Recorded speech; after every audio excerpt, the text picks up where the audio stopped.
Mysafir Arlinda, përshëndetje. Përshëndetje të uta për ju në studio dhe gjithë dëgjuesit e Radio Dugagjinit. Ne aktualisht jemi afër stadiumit Fadil Vokri, por jo për të diskutuar për sportin, siç po keni diskutuar edhe ju në studio, por ne do të flasim për një projekt i cili ka filluar të realizohet nga komuna e Prishtinës që nga nëntori vitit 2024, i cili ka të bëjë pra me ishullin urban në kryeqytet, një projekt i cili synon pra të lidhë një pjesë arbërisë me pallat, cili përveç se do të lidh pra këto dy pjesëve të qytetit, pra arbërinë me pallatin e rinisë, do të ndihmojë dhe do të mundsojë dhe çështje më të lehtë për të gjithë qytetarët e Prishtinës. Për të kuptuar më shumë detaje, unë pranë vetes kam edhe Gëzim Kastratin, drejtor i drejtorisë së transformimit në komunën e Prishtinës, i cili do të na tregojë se ku është duke u zhvilluar si po is procesi për ishullin urban, i cili edhe do të na tregojë se për shkak të një leje nga Instituti për Trashëgimi Kulturore që është në kuadër të Ministrisë së Kulturës, një pjesë e këtij projekti ka mbetur ende pa filluar të ndërtohet. Zotri Kastrati, nëse mund të na tregoni për gjithë dëgjuesit e Radio Dugagjinit se ku jemi aktualisht me këtë projekt. Fillimisht përshëndetje për juve dhe gjithë dëgjuesit e Radio Dugagjinit. Pra jemi këtu në lagjen Arbëria te projekti Ishulli Urban, i cili parasheh lidhjen e lagjës Arbëria me qendrën e qytetit përmes pallatit të rinisë.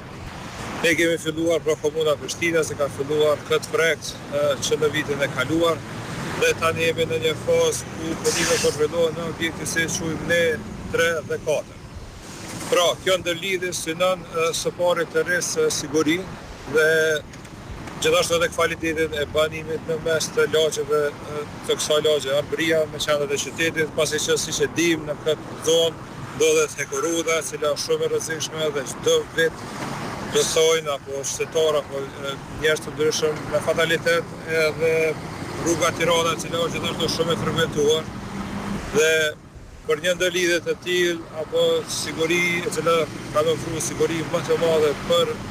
së pari për qytetarët, dhe për banorët e lagjës, mendoj që është i domosdoshëm zhvillimi i këtij projekti, i cili momentalisht jemi duke pritur një pëlqim nga institucionet e trashëgimisë, pasi që sipas tyre zona e pallatit të rinisë është në mbrojtje dhe besoj që shpejt do të kemi apo qasje edhe në pjesën tjetër që të vazhdojë ky projekt. Madhor për kryeqytetin, të cilin këta banorë jo të prisë së paku 45 vite, do të thonë që nga fillimi i ndërtimit të kësaj lagje është premtuar, por deri tani nuk ka ndodhur asgjë. Ku jemi procesin e lejes, a keni biseduar zhvillimin së fundmi me Ministrinë e Kulturës? Domethënë jemi në proces të sipër, kemi pas që 2 herë kërkesa të cilat na kanë refuzuar dhe jemi duke bërë disa plotësime apo si të them rekomandime të cilat kemi marrë nga ata dhe shpresoj që nuk ka asnjë arsye që sa më shpejt të fillojmë me këtë projekt, sepse si thash është shumë i domosdoshëm për sigurinë e qytetarëve dhe një ndërlidhje të qetë mes lagjës Arbëria dhe qendrës së qytetit. Nga plani i komunës, nga fotografi që pam ishte një projekt shumë i bukur, por çka saktësisht do të ketë në atë ishull urban? Pra, siç dihet, kjo zona Arbërisë nuk ka as